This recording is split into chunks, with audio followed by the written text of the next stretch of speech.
품종이 대단히 많은데 그 중에서도 저는 아예 없어져야 되는 품종들이 있다고 생각하고요. 이런 게 불편합니다. 불편합니다만 일단 수의학적 개입이 없이 살 수 없는 동물들이 굉장히 많아요. 늑대를 상상하기 어려운 개의 모양들이 있잖아요. 그런 모양들을 만들어내기 위해서는 대단한 유전적 압박이 가해지는 것이거든요. 그럼 그 안에 이제 아플 수밖에 없습니다. 그러니까 평생 아프다는 것은 대단히 힘든 일이죠. 얘들을 저거 아프다는 것을 인지한다면 더 만들지는 말자 이 도심으로 들어왔을 때 말하자면 길 잃은 돼지거든요. 우리가 산에 가서 길을 잘 못 찾듯이 얘들은 도시에 오면 길을 잘 못 찾습니다. 완전히 다른 품종이고 얘들이 길을 찾기 위해서 잡을 수 있는 실마리가 없어져 버린 상황. 반갑습니다. 살림 여러분. 저희 풀무질에 오신 걸 환영합니다. 오늘 풀무질 모셔수다의 네 번째 모신 손님. 티셔츠에서부터 눈치채셨겠지만 이 남자는 제가 봤을 때 대한민국에서 아니면은 이 세상에서 이분만큼 곰을 생각하는 사람은 없습니다. 평소에도 곰 생각이 가득하시고 어젯밤에도 제가 듣기로는 밤새서 곰을 챙기신 것 같은데 곰보금자리 프로젝트의 대표이신 최태규 수의사님 모셨습니다. 반갑습니다. 네, 안녕하세요. 반갑습니다. 최태규입니다. 어제도 주무시지 못하시고 자긴 잤는데 네. 예, 뭐 이런저런 짓을 하느라 좀 늦게 잤네요. 그래도 요새 뭐 좋은 소식들이 많은 것 같은데 어떻게 지내셨어요? 저요? 뭐 늘 그냥 정신줄 놓고 뭐 해야 되는 거 쳐내면서 사는 것 같습니다. 해야 되는 것들이 참 많으셨던 것 같고 최근에 또 곰을 또 구조하셨다고 예, 그 들었는데 동물의 방 물결의 그 활동가분들의 도움을 받아서 엄마 곰이랑 새끼 곰을 좀 데리고 나왔습니다. 여주에서 네, 맞습니다. 데리고서 지금 화천에 있는 건가요, 그러면? 네, 지금 화천에 제 곰보금 자리에 있습니다. 저도 사실 새끼곰은 처음으로 이렇게 제가 직접 아직 보지 못했지만 영상으로 봤었는데 이 새끼곰을 구조한 거는 처음 있는 일인가요? 네, 저희는 처음이고 네. 뭐 다른 나라들에서도 새끼 곰을 구조하는 경우는 보통 어미가 이제 밀렵 당하고 네. 새끼만 데리고 오는 경우들이 있는데 네. 이번에는 이제 새끼랑 어미랑 같이 데리고 왔고 뭐 이런 경우는 굉장히 드문 경우인 것 같습니다. 사실 제가 전화 통화의 상으로는 이제 정말 큰일 하셨습니다 하면서 이제 너무 기쁜 마음으로 이제 축하하는 마음이었는데 사실 곰 얘기는 저도 궁금한 게 너무 많고 네. 여쭤보고 싶은 게 많지만 살짝 아껴두고 예. 2부에 아껴두고 일단은 책을 우리가 또 북튜브이기 때문에 책을 한번 이야기를 나누고서 곰 이야기를 좀 나눠보면 좋을 것 같아요. 제가 사실 이 도시의 동물들이라는 책을 읽으면서 대부분의 경우 저자를 제가 이미 아는 상태에서 책을 보면은 네. 이게 속된 말로 음성 지원이 된다. 네. 그게 진짜 책 어떻게 보면은 아는 사람의 책을 읽을 때의 묘미이기도 하고 어떻게 보면 잘 쓰여진 책의 기준이기도 하거든요. 아이고. 이 사람의 어떤 목소리가 들린다는 거는 진실된 어떤 마음이 담겼다는 것도 있지만 정말 말하듯이 술술 푼 거라고 생각을 하는데 이 책은 좀 유난히 사실 제가 여태까지 모셨다의 저자분들이 다 제가 아는 사람의 책을 읽은 거긴 한데 네. 이 책은 제가 읽으면서 와 진짜 태규님 같다. 태규님 목소리가 들린다 싶은 책이었어요. 사실 이 얘기를 하려면은 태규님 책의 시작에도 나오는데 네. 수의사가 된 계기? 예. 정말 동물을 사랑하는 어린 동- 시절을 보내신 것 같은데. 예, 동물에 관심이 많았는데 동물이 좋아서 수의사가 됐다기보다는 사람이 싫어서 된 것에 가깝습니다. 이제 누구나 그런 질풍노도의 시기가 있잖아요. 네. 그러니까 이제 뭐 질풍까지는 아니었지만 어쨌든 뭐 왜 살아야 되지 뭐 이런 거 이제 고등학교 때 뭐 이제 이 사회가 싫다 뭐 이런 네. 그런 생각을 하면서 이제 하고 싶은 게 없었어요. 어. 지금도 이제 머리를 이루고 다니지만 그냥 산에 들어가서 살아야겠다 뭐 이런 생각이라든지 출가를 하겠다 아니면 예 그런 출가라든지 뭐 막연하겠죠. 그때 뭐 고등학교 때부터. 고등학교 때 그런 생각들을 좀 하고 그래서 이제 사람이랑 부대끼면서 사는 게 너무 피곤했던 것 같아요. 그래서 동물만 보고 살 수 있으면 좋겠다라고 그것도 이제 그 환상이었는데 네. 뭐 그렇게 생각하고 수의대를 가야겠다. 아니 야생동물 수의사를 해야지. 뭐 그런 생각으로 갔었습니다. 그러니까 어렸을 때부터 동물을 보는 걸 진짜 좋아하시는 거죠. 관찰하고. 이런 네, 그냥 동물이 눈에 잘 띄는 사람이었던 것 같아요. 이게 좀 신기한 게 저도 사실 좀 동물의 방 물결에서 활동을 하지만 어렸을 때 동물을 그렇게 좋아하지 않았어요. 근데 저희 이전 대표님 같은 경우에도 동물을 보는 걸 진짜 좋아하는 사람들이 있더라고. 예.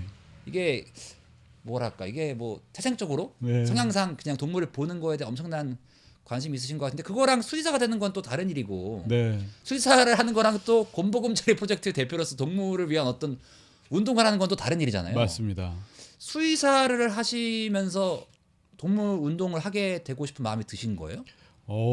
긴 얘기인데요. 네. 어, 시간 많습니다. 예, 저는 뭐 대학교 다닐 때 네. 이제 그 야생동물 수의사가 되어야겠다는 생각은 했지만 사실 공부는 게을리 했고 소홀히 했고 네. 뭐 주로 이제 데모하러 많이 다녔어요. 이제 동물과 관련된 소위 일은 아니었고 운동권이셨구나. 이미. 뭐 소위 운동권 어. 그냥 예, 뭐 이제 주로 노동 쟁점에 이제 네. 뭐 하고 이제 전쟁이 일어났었고 그때 2003년에 이라크 전쟁이 있었는데 음. 그걸 계기로 이제 좀 이렇게 발을 담근 케이스고 그래서 이제 그냥 내가 수의사로 뭔가 나의 뭐 자아 실현을 할 수 있을 거라고 생각하지는 않았어요. 그때는 네. 또 나는 운동하는 사람이 될 것이고 이제 이 수의사 면허증은 이제 밥벌이 하는데 아무래도 유리하니까 그렇게 살아야겠다 정도만 생각했다가 뭐 사는 게 뭐 마음대로 늘 안 되잖아요. 계획대로 안 되고 그냥 어떻게 하다 보니까 이제 그 소를 진료하는 수의사를 했었어요. 그래서 시골에서 동물병원 하면서 그냥 사는데 한 10년만 돈을 벌자 이런 생각을 이제 하고 시작을 했었는데 시골 어디였나요? 시골의 경북 예천이라고 예천. 안동과 문경과 영주 사이에 있습니다. 네. 그래서 그 동네에서 사는데 그게 되게 별로였어요. 저는 시골을 되게 좋아한다고 생각했는데 고향이 그쪽은 아니시고. 전혀 아니고요. 완전 그냥 모르는데 가서 군복무 때문에 거기 이제 뭐 알게 돼가지고 네. 그 지역의 어떤 그 축산업의 상황 뭐 이런 것들을 이제 알게 되면서 뭐 글로 갔죠. 어쨌든 돈 벌려고 간 거죠. 그러면 일반적으로 말하는 대동물 맞습니다. 하셨던 네. 거잖아요, 그죠? 하다가 이 돈을 벌려고 살고 나머지 시간엔 돈을 쓰고 그렇죠. 뭐 이런 삶이 조금 지속이 되다 보니까 네. 제가 망가진다는 느낌이 들더라고요. 네. 내가 원하지 않던 사람이 되어가고 있다. 네. 그래서 뭐 재밌는 걸 하고 살아야겠다. 그때는 또 어떤 그 노동운동에 약간 전망을 잃은 상태였고 정확하게는 그 제가 활동하던 조직에서 네. 이제 좀 그 희망을 좀 잃었었고 그래서 그냥 내가 재밌는 거 하고 살아야지 하고 생각하면서 이제 동물복지를 공부하러 유학을 가고 네. 예, 사실 동물 운동이라는 건 저는 그때는 또 그렇게 눈에 들어오진 않았었어요. 네. 운동이라고 별로 생각하지도 않았고 사실 한국의 그 동물 운동이라는 것이 그냥 개고양이를 구조해서 뭐 입양하고 이게 이제 다였던 시절이었어서 네. 제가 생각하는 그 운동은 네. 아니었고요. 네. 그래서 사실 뭐 곰보금자리 시작한 것도 뭐 운동이라고 시작했다기보다는 네. 이 사회권 문제가 되게 안 풀리네 생각보다 네. 별것도 아닌데 이거. 네. 그래서 그냥 아니한 생각으로 내가 해야겠다 그럼 뭐 잠깐만 해야겠다 네. 이런 생각으로 이제 시작을 했습니다. 복지를 공부하러 가셨다는 건 어디서 영국으로 공부하셨어요? 네. 동물복지학이 한국에서 공부할 수가 없어서 그렇죠. 예, 영국으로 공부를 하러 갔습니다. 그렇군요. 그리고 돌아오셔서 이 곰보금자리 프로젝트를 시작하신 거고 돌아올 때 즈음에 즈음에 예. 오기 전에 완전히 오기 전에 사실은 이거를 뭐 그냥 제가 하려고 했다기보다는 네. 다른 단체들 이미 있는 동물 단체나 환경 단체들을 좀 모아가지고 네. 당신들이 좀 잘 해보세요. 네. 제가 하려고 생각하진 않았었어요. 조직을 만들거나 예. 그냥 이 문제가 있으니까 이런 네. 문제를 좀 설명을 드리고 네. 이걸 같이 힘을 합쳐서 하면 네. 사실 곰 그때 한 600마리 정도 있었는데 네. 이거 해결 못 하겠냐? 전국에. 예, 네. 전국에. 그래서 뭐 그렇게 좀 그냥 건드리려고 했었는데 어떻게 하다 보니까 이제 다들 뿔뿔이 흩어지고 뭐 그냥 조직을 만들게 됐네요. 근데 그때부터 말하자면 일종의 덕업일치, 뭐 덕질이라고 하는 그렇고 어쨌든 그 본인의 어쨌든 가장 패션 열정이 있었던 거는 노동운동과 어떤 운동권으로서의 활동이었고 직업은 그냥 밥벌이였을 뿐인데 네. 그게 이제 하나가 되신 거네요. 그런 셈이죠. 네. 뭐 이렇게 저렇게 활용할 만한 이 경험들이 된 거죠. 예. 네.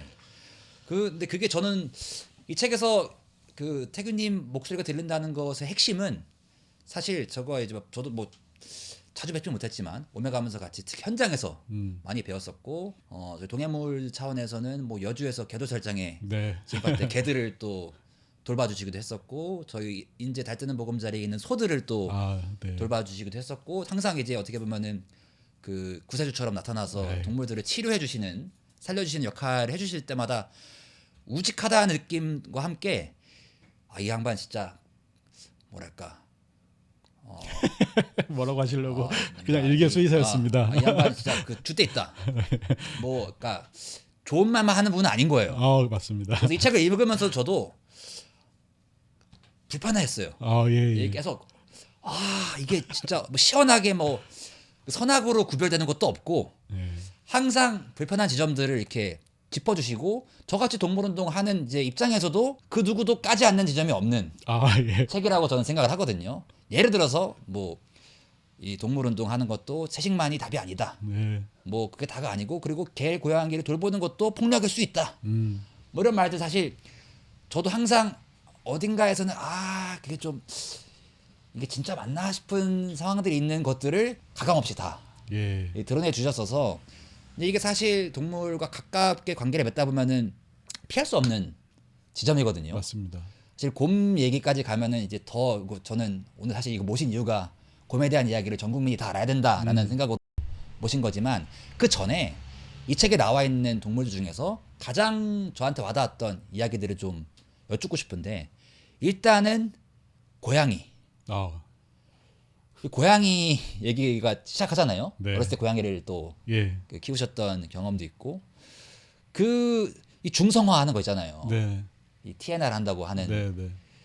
이게 항상 저는 좀 아. 동물운동 하는 사람이라면 중성화를 해야 된대. 예. 근데 사실 중성화 시키는 거 진짜 폭력적이잖아요. 네, 맞습니다. 그렇게 생각. 거세하는 거잖아. 네.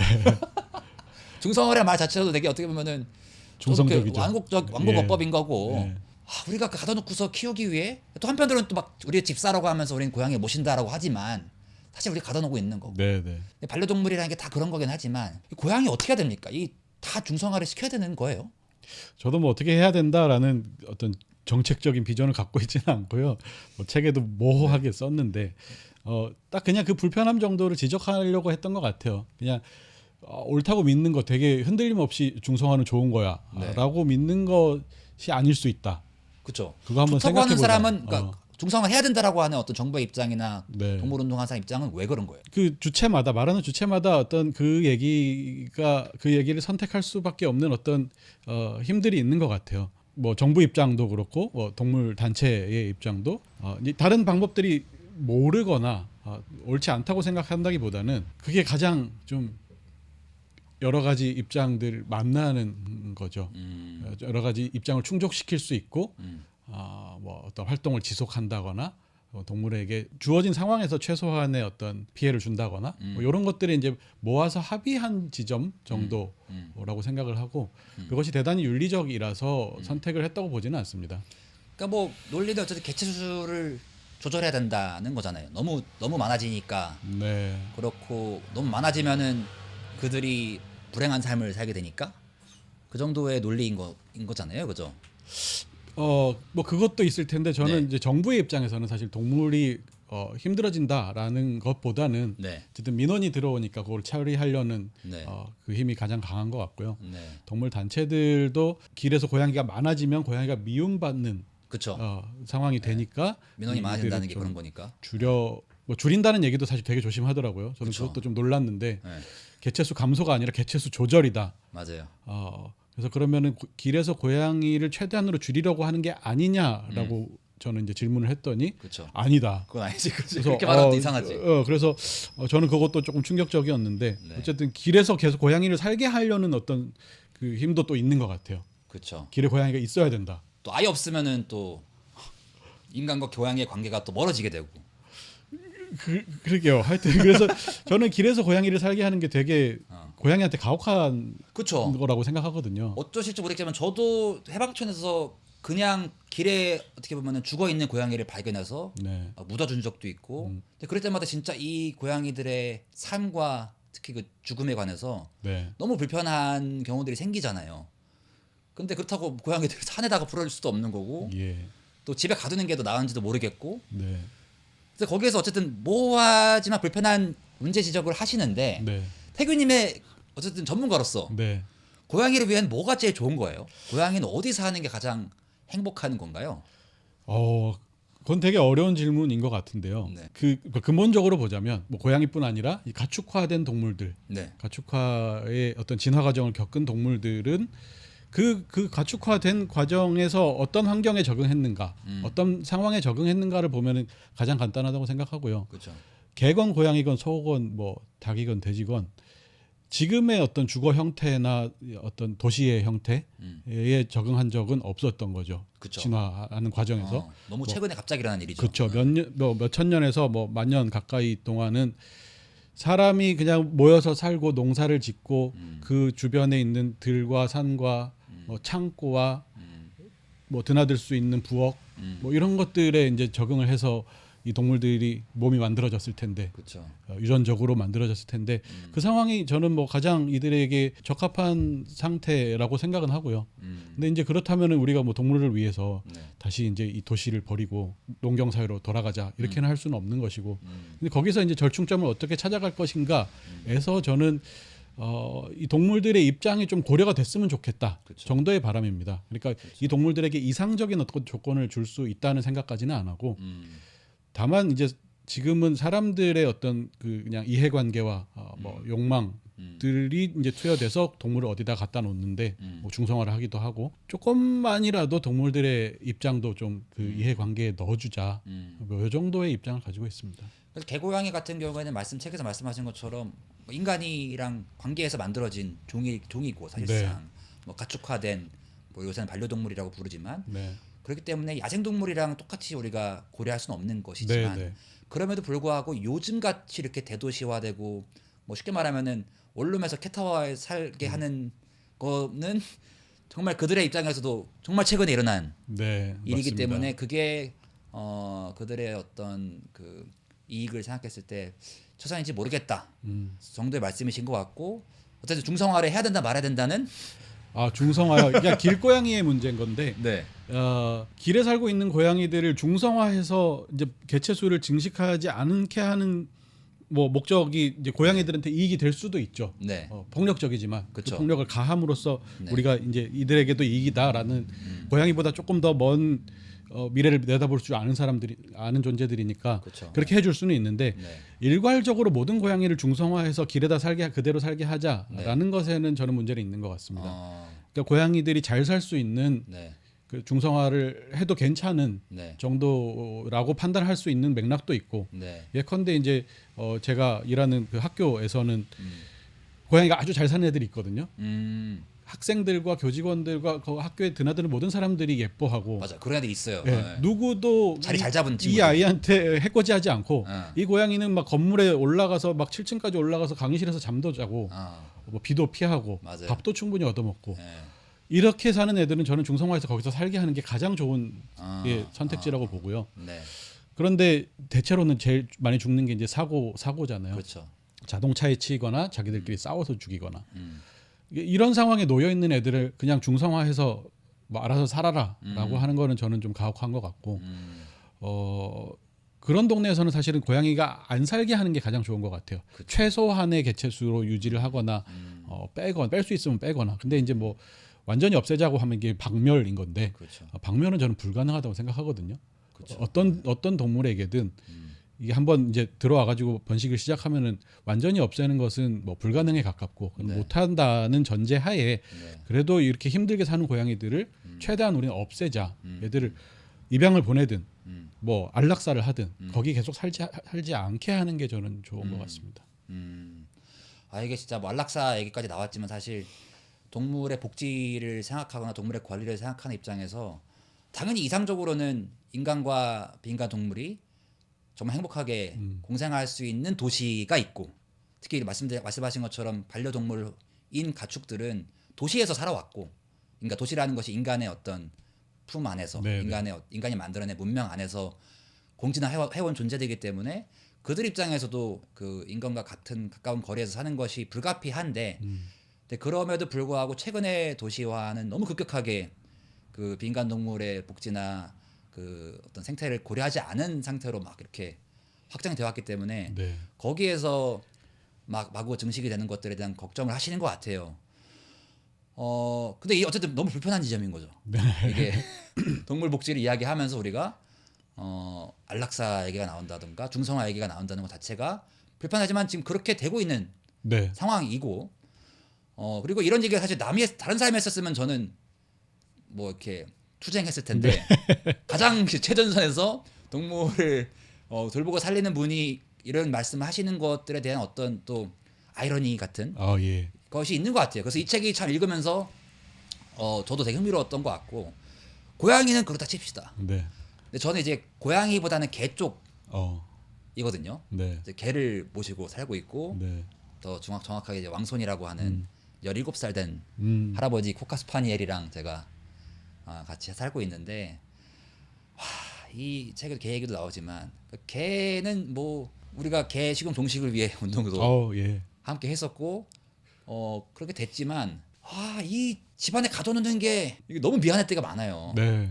뭐 고양이들은 뭐 알아서 이렇게 잘 나갔다 왔다 하기도 하잖아요. 네, 네. 개 경우에 따라서는. 근데 걔는 평생 집안에 갇혀 있는 그 아무리 산책을 해도 그런 상황에서 철학적으로 항상 저도 받는 질문이 뭐 걔는 그러면은 애초에 인간이 약간 원죄 같은 우리가 만들어낸 종이니까 불독 같이 뭐 약간 뭐 이쁘게 만든 일부러 개량한 종을 떠나서 그냥 개란 종 자체가 인간이 늑대 중에서 좀 온순한 친구들 모아서 이렇게 데려와서 만들어낸 종인데 이들에 대한 어떤 궁극적인 해방이 동물 해방을 우리가 얘기하는데 개들의 해방은 도시에 있는 겁니까? 들에 있는 겁니까? 저는 사실은 뭐 해방을 이라는 말을 쓰지는 않습니다. 네네네. 그러니까 이제 왜냐하면 그것이 뭐 불가능해서라기보다는 그것을 우리가 꿈꿀 만한 입장이 되는가? 네, 그럼 걔가 생각해야 될 거지 우리가 생각해야 될 것인가? 그렇죠. 그러니까 이제 얘들이 저는 어쨌든 동물들이 원하는 것, 필요로 하는 것, 이해하는 것 이 정도의 관점에서 동물에게 해줄 것들을 생각하면 좋겠다는 생각을 가지고 살고 있고 그래서 이제 개라는 종도 사실은 되게 많죠. 그 안에 품종이 대단히 많은데 그 중에서도 저는 아예 없어져야 되는 품종들이 있다고 생각하고요. 이런 게 불편합니다. 불편합니다만 어떤 종이죠? 그러니까 아까 방금 불독 네. 말씀하셨는데, 그렇죠. 일단 수의학적 개입이 없이 네, 약물이나 수술이나 이런 것 없이 살 수 없는 동물들이 굉장히 많아요. 맞아요. 막 티컵 강아지 뭐 이런. 예, 친구들도 티컵 있고. 강아지도 그렇고, 그러니까 우리가 지금 알고 있는 품종들은 다 근친교배로 막 어떤 특정한 모양을 만들어내기 위해서 만들어낸 종이거든요. 불과 개라는 동물은 뭐 15,000년, 30,000년 뭐 이렇게 가축화의 시간을 얘기를 하는데 그렇죠. 대부분의 시간 동안 가축화가 되었던 개의 모습은 뭐 진돗개 같은 그냥 늑대처럼 귀가 뾰족하고 뭐 크기도 한 이만하고 뭐 이런 개들이었고 사실은 막 이상하게 이제 늑대같이 생기지 않은 개들, 그렇죠. 늑대를 상상하기 어려운 개의 모양들이 있잖아요. 맞아요. 그런 모양들을 만들어내기 위해서는 사실은 이 개들한테 대단한 유전적 압박이 가해진 것이거든요. 그렇죠. 그럼 그 안에서 이제 아플 수밖에 없습니다. 그러니까 평생 아프다는 것은 대단히 힘든 일이죠. 아프면서 살아야 된다는 것. 근데 그런 것들을 산업적인 목적으로 계속 찍어내죠. 네. 그게 잘 팔리니까. 네.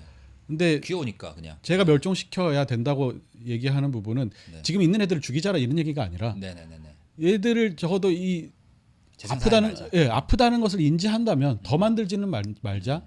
혹은 더 만든다 할지라도 이것이 이제 산업적으로 뭔가 산업적인 힘에 의해서 계속 재생산되고 유통되고 하는 것 정도는 막아야 되지 않겠나. 그리고 뭐 조금 더 근본적으로 가자면 우리가 어떤 품종에 대해서 가지고 있는 환상들, 네.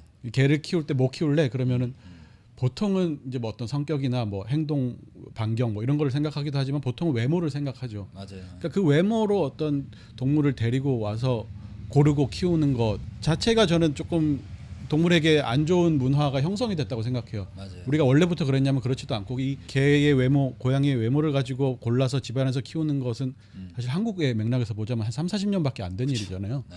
그러니까 이게 이제 전혀 당연하지 않고 되게 이상한 일이 일어나고 있는 것이라는 거를 조금 얘기를 하고 싶었던 것이고요. 이게 그 말씀 들으면 정말 저도 이제 그 부끄러움과 죄책감이 계속 누구나 올라오는 마찬가지입니다. 게 저도 다 그렇고. 그렇죠. 예, 근데 예, 이제 예. 뭐 태기님도 어렸을 때 개랑 같이 살았던 네. 어렸을 때가 아니라 이제 그 뭐 어렸을 때도 어렸을 있고 때, 지금도 네. 그렇고 뭐 그렇군요. 계속 부끄러운 짓을 하고 있습니다. 근데 이게 저도 마찬가지로 어쨌든 그 왕손이를 데려왔던 게 딱 20살이 됐을 때 펫샵에 가서 예. 그냥 말씀하신 것처럼 그때는 뭐 동물권이나 비건즘에 네네. 대해서 전혀 무지했던 상황에서 오피스텔에 제가 혼자 사는데 외로워서 사가지고 그냥 가장 귀여운 친구, 가장 뭔가 불쌍해 보이고 조용한 친구를 제가 데려온 거거든요. 사온 거잖아요. 네, 네, 그렇죠. 근데 그러면서 지금 이제 이렇게까지 그때가 17년 동안 뭐 앞으로 더 만수무강하겠지만 네. 왕소님이 근데 돌봐야 된다는 생각도 전혀 없었고 뭘 알겠어요 제가. 맞아요. 근데 이제 어쨌든 왕손이와의 관계 맺음으로써 저도 이 동물권에 대한 생각 갖게 네, 되고 뭐 많은 것들을 배웠지만 지금도 생각하면 너무 미안하고 네. 뭐 코카스파니엘은 불독만큼은 아니지만 네, 코카스파니엘도 이제 귀가 이렇게 너무 맞아요. 그 길게 귀엽게 펄럭펄럭 달릴 때 너무 귀여운데 네. 그것 때문에 귓병이 항상 맞아요. 있잖아요. 그래서 이건 진짜 인간의 욕심으로 만들어낸 죄다, 네. 뭐 원죄다, 뭐 그런 생각이 들 정도로 불편한 감정을 항상 대한민국에 지금 1,500만 반려인들이 다 갖고 있을 것 같아요. 맞아요. 본인 뭐 태근님도 갖고 계신 거고. 그렇죠. 그 불편함이 있는데 사실 그것을 이제 깨닫게 하는 방향으로 가고 있느냐, 혹은 점점 더 무시하면서 개를 더 대상화하고 더 타자화해서 뭐 반려동물이란 이름은 붙여놨지만 그렇죠. 그냥 하나의 뭐 귀여워하는 도구로 쓰고 있느냐 방향성을 봤을 때 저는 좀 안 좋은 쪽으로 더 가고 있다는 생각이 들어요. 그리고 심지어 이제 뭐 동물보호법 같은 것들이 막 개정이 되면서 뭐 도시의 공용 공간에서는 목줄을 반드시 2m 이하로 해야 된다든지 이건 저는 정말 동물한테 재앙적인 그렇죠. 이야기라고 생각하거든요. 그러니까 이건 사람들끼리의 갈등을 막기 위해서 만든 것이지 동물을 보호하기 위한 내용이 아닌데 동물을 보호한다는 법에 이제 2m 목줄을 반드시 해야 돼. 이건 사실은 그렇죠. 그러면 개는 달릴 수 없는 그렇죠. 동물이 돼버리는 거예요. 맞아요. 달릴 공간이 뭐 별로 없기도 하지만 이제 이것도 이제 품종 따라서 좀 달라지는데 뭐 보더콜리나 저 웰시콕이나 이런 목양견들이 되게 유행하잖아요. 또 근데 유행하는데 달리면 안 돼. 얘들은 하루 종일 달려야 직성이 풀리는 애들인데 그러니까 이제 뭐 스트레스 받아서 뭐 사람 물고 자전거 물고 이런 일들이 생기는 건데 이게 이제 개를 그럼 뭘로 만들고 있느냐를 봤을 때는 점점점 이제 이뻐하고 귀여워하는데 점점 더 강하게 감금하고 제한하는 통제하는 존재로 만들고 있는 것 같아서 뭐 그런 얘기를 또 좀 하기도 했습니다. 그래서 저는 이 책이 불편하면서도 계속 약간 그 보게 되는 그 느낌이 들었던 게 이 뭐 가장 핵심적인 구절이 전 돌봄과 폭력이 서로 배타적이지 않다라는 게 이제 뭐 빛과 어둠이 하나다 같은 것처럼 느껴지는데 우리는 어쨌든 동물을 사랑하니까 사실 사랑하잖아요. 네, 뭐 좋아하니까 이제 반려동물을 같이 데리고 사는 건데 그러면서도 항상 내가 얘한테 못쓸 짓을 하고 있는 건가라는 그 불편함이 들면서 저는 개인적으로는 이 친구가 가면은 왕손이가 가면은 개를 키우고 싶지는 않더라고요.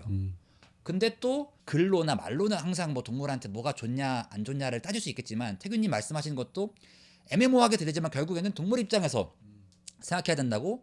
사실 우리가 개 고양이 봤을 때 행복한지 안 행복한지는 딱 보면 알잖아요. 웬만하면 알죠. 예, 웬만하면 알죠. 뭐 아까 말씀하신 대학교 캠퍼스 교정에 있는 고양이더거나 저도 왕손이가 행복할 때를 알거든요. 그럴 때는 또 이제 말하지 않아도 사실 그 기준은 생각보다 단순한 것 같다는 생각도 들어요. 이 말씀하시는 동물의 입장을 생각하라는 거는. 그래서 개고양이는 뭐 우리가 지금 여기서 막 개고양이를 다 반려동물 없애야 된다, 다 키우지 말아야 된다, 그러면 사실 그 종이 없어지는 거니까 그렇게까지 말을 하시는 거 는 아니죠. 뭐 아닌가요? 하나만 한 소리죠. 그렇게 안 될 테니까. 저는 진지하게 예. 반려동물이 없어지는 게 해방이다라는 생각도 한 적이 예, 있었어요. 예. 저도 그렇게 생각은 하는데 네. 아 그래요? 그러면 좋겠다는 생각은 하는데 그게 이제 현실에서 어떤 뭐 운동의 의제로 반려동물을 없앱시다. 네. 그거는 저는 별로 의미 있는 얘기는 아닌 것 같습니다. 현실적이지 않기 때문에. 네, 네, 네. 그게 사실 되게 저도 저도 뭔가 철학적으로 생각하면은 우리가 애초에 우리의 욕심으로 만들어낸 종이기 때문에 더 이상 만들지 않는 게 그들이 위한 거다라는 있는 동물들은 잘 돌보고 이미 만들어진 동물들은 잘 돌보고 더 이상은 인간의 욕심으로 그 종의 동물들을 생산하지 말자라는 입장인 것 같아서 저는 그 부분에 대해서 저도 되게 공감을 하는 바인데 현실적으로 그게 1,500만 반려인 인구에서 동물단체가 할 수 있는 주장인지는 잘 모르겠어요. 근데 이것만 해도 사실 개고양이만 해도 저희랑 매일같이 교감을 하는 동물들이고 이 친구가 눈을 들여다보면 얘가 행복한가 안 행복한가를 알 수 있지만 여기 책에 나오는 도시에 사는 다른 동물들 네. 대표적으로 최근에 그 뉴스에서 많이 보셨을 것 같은데 멧돼지들이 이 봄이 되니까 도시로 많이 내려오고 있어요. 그 영상 보셨는지 모르겠지만 네. 그 막 경찰들이랑 대치하면서 막 발길질도 하게 네, 되고 네. 막 지하 주차장을 뛰어갔다가 막 유리문에 부딪히고 그거 정말 저는 가슴이 아팠는데 이 멧돼지들에 대해서는 그래서 우리 곰 얘기를 갈라 그러면은 예. 멧돼지 얘기를 하고 가야 될 것 같아요. 근데 와 이 멧돼지들은 멧돼지도 어떻게 해야 됩니까? 이 점점 도시로 더 많이 내려오고 네. 뭐 유해 동물처럼 우리가 상대를 하는데 먹이가 없어서 내려오는 거죠. 대단히 어려운데요. 이렇게 먹이가 없다라는 것은 상대적인 거죠. 네.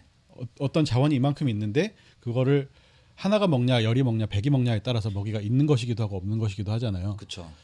멧돼지의 개체수는 우리가 지금 갖고 있는 뭐 녹지, 산지가 감당할 수 있는 것보다 더 많아지고 있는 건 사실인 것 같습니다. 그러니까 녹지가 줄어서 그런 것도 있는데, 포식자가 없어서. 그렇죠. 포식자가 없어졌다는 것 때문에 원래는 이제 멧돼지는 굉장히 중요한 먹이 동물이고 이 포식 동물들에게 우리나라에서는 대표적으로 뭐 그쵸. 범이나 예, 호랑이, 표범 뭐 표범. 이런 동물들이 좀 작은 뭐 스라손이나 담비 같은 동물, 늑대 같은 동물들도 삭도 이제 있고. 어린 멧돼지를 잡아서 먹는, 그래서 굉장히 새끼를 많이 낳고 번식력이 좋고 전 세계 어느 대륙에서나 이제 번식을 잘하는 그런 동물인 거죠. 네. 근데 포식자를 완전히 싹 없애 놓은 상황에서 네. 많아질 수밖에 없고 지금 그 포식을 하는 존재들이 이제 인간밖에 안 남아 있는 상황. 그렇죠. 이라서 사실 국가에서 정책적으로 잡아서 죽이자라고 하는 게 이제 그 유해 야생동물 제도 같은 것인 거죠. 국가에서 돈을 주고 죽여라. 근데 이제 그거를 그러면 하지 않는다면 어떻게 될 것이냐? 네. 뭐 아마 더 갈등은 많아질 겁니다. 사람과 예, 더 많이 만나고 더 많이 부딪히고 도시로 내려와서 여기 싸 죽였네 안 죽였네. 근데 사실 이제 그렇게 죽이는 장면이 뉴스에 나오고 하는 거는 이 도심으로 들어왔을 때 네. 말하자면 길 잃은 돼지거든요. 네.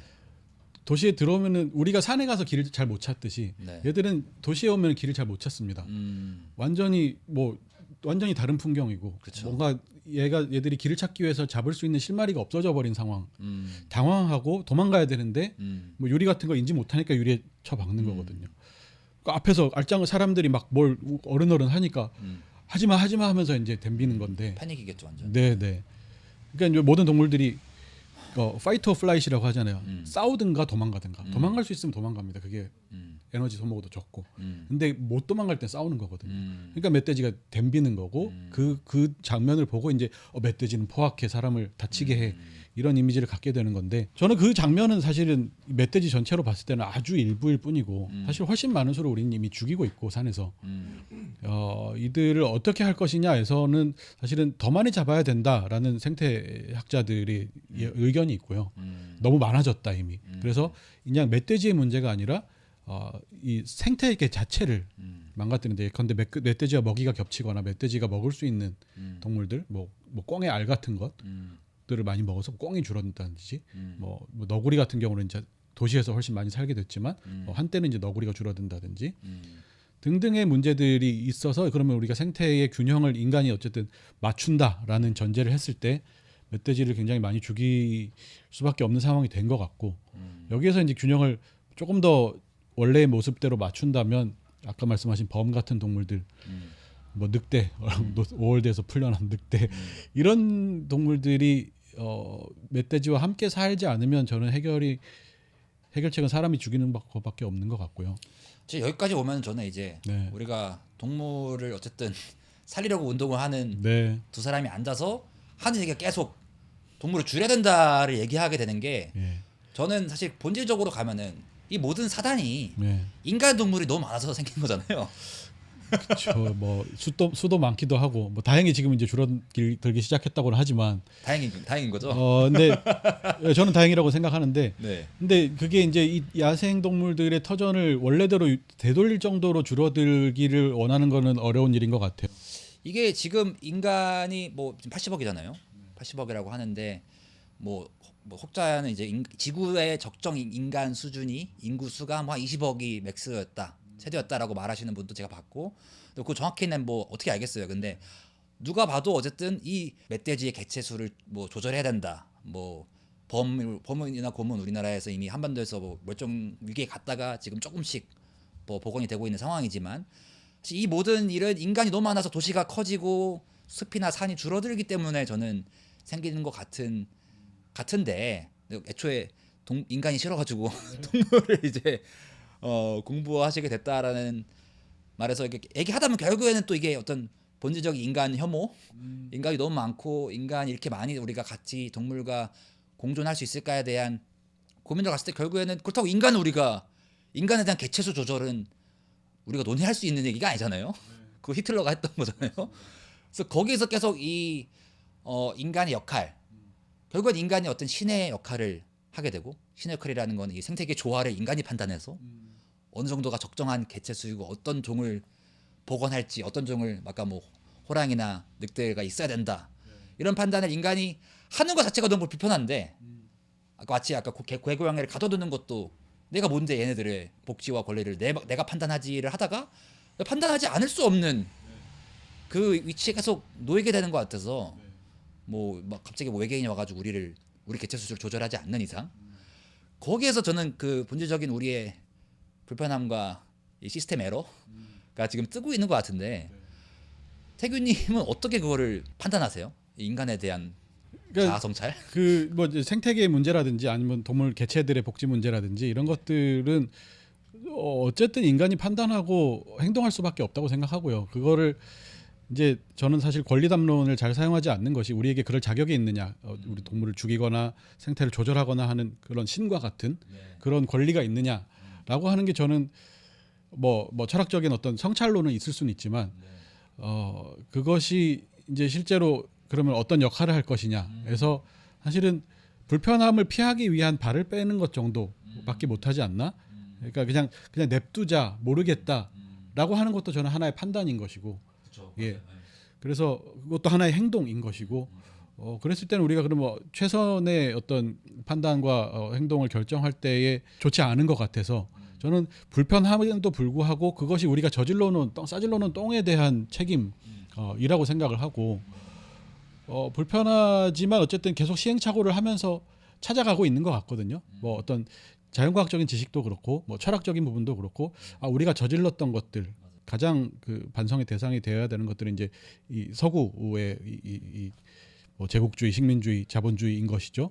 그걸 우리는 이제 고스란히 받아들이면서 이렇게 막 조지고 있는 건데, 이거를 이제 좀 그만해볼 생각을 해보자. 그리고 지금 우리가 싸질른 똥이 얼마나 엉망이 되었는지를 좀 보고, 거기에서 그러면 되게 불편한 일들, 되게 비효율적이고 이때까지 잘못했던 것들을 반성하고 사과하고 그러지 말자고 결정하는 것, 되게 어려운 일이라고 생각해요. 그렇지만 해야 된다. 저도 결국 공감하는 게, 사실 뭐 굳이 동물 운동을 같이 하는 입장이지만 저희 간에도 노선 차이가 있잖아요. 그게 말씀하신 이제 복지의 언어를 쓰시는 것과 저 이제 권리와 해방의 언어를 쓰는 건데, 근데 뭐 그럼에도 불구하고 너무 공감하는 게, 저도 동물의 권리의 언어를 쓴 이유는 인간의 권리가 이미 있다라고 우리가 다 상정을 했기 때문에, 인간에게 권리가 있으면 왜 비인간 동물에게는 없냐의 주장이지. 사실 근데 그럼에도 불구하고 동물의 권리를 주장하기 시작하면은 이게 구체적으로 뭘 뜻하냐, 결국에는 그것도 인간이 정하더라고요. 그러니까 이게 그 동물의 권리가 있다고 주장하지만 사실 동물은 권리를 주장하지 않아요. 그러니까 살고 싶어 하죠. 당연히 이제 살고 싶어하고 자유롭고 싶어하고 행복하고 싶어하는 그 욕망과 어떤 그 욕구들은 당연히 보이지만, 그들이 피켓을 들고서 나에게도 권리가 있다라고 주장하지 않잖아요. 권리가 있다고 떼쓰는 건 인간 종밖에 없고, 근데 이미 인간의 권리가 있다라고 다 전 세계가, 모든 정부가 이제 동의를 하고서 인간의 권리만을 보장하고 있는 상태에서, 인간의 그래서 개체수가 이렇게 비대해진 상태에서 인간만이 권리가 있는 어떤 그 상황을 저희도 비판하고 싶어서 비인간 동물의 권리나, 요새는 뭐 AI에 대해서도 뭐 그 AI도 느끼는 바가 있다, AI도 의식이 있다, 이런 주장하는 쪽까지 나오기 때문에, 이게 어떻게 보면 인간에게만 국한된 권리를 좀 확장하려는 운동의 취지는 저도 너무 동의해서 그걸 하고 있는 건데도, 실질적으로 동물을 이제 살리려고 하거나 동물을 구조하거나 돌보려고 하거나, 그리고 이제 야생동물의 어떤 그 생태까지 생각하다 보면은 권리 언어보다는 말씀하신 것처럼 돌봄이나 뭐 의무나 책임, 우리가 싸지른 똥을 치워야 된다, 이 언어는 사실 권리의 언어가 아니죠. 책임의 언어이자 의무의 언어라서 점점 저희도 그런 그 고민을 하게 되는 것 같고, 이거는 소들 보금자리를 만들지 않았으면은 저도 느끼지 못했을 것 같아요. 이게 현장에서 실제로 소들이 뭐 말로는 우리가 소의 권리를 주장하다가 소를 살리고 돌보려고 하거나 어떻게 보면은 진짜 이제 동물의 입장에서 바람직한 어떤 삶을 생각하다 보면은 와 이게 풀어준다고 되는 게 아니고 예, 그렇죠. 해방한다고 되는 게 아니고 네. 어마어마한 인간의 책임이 있구나라는 고민을 하게 되는 것 같은데 그러다 보면은 자연스럽게 곰 얘기로 갈 수밖에 없을 것 같아요. 네. 그래서 이 책을 읽으면서 가장 솔직히 충격은 풀무질은 살림 여러분들의 구독, 좋아요, 알림 설정 그리고 후원으로 만들어집니다. 지금 바로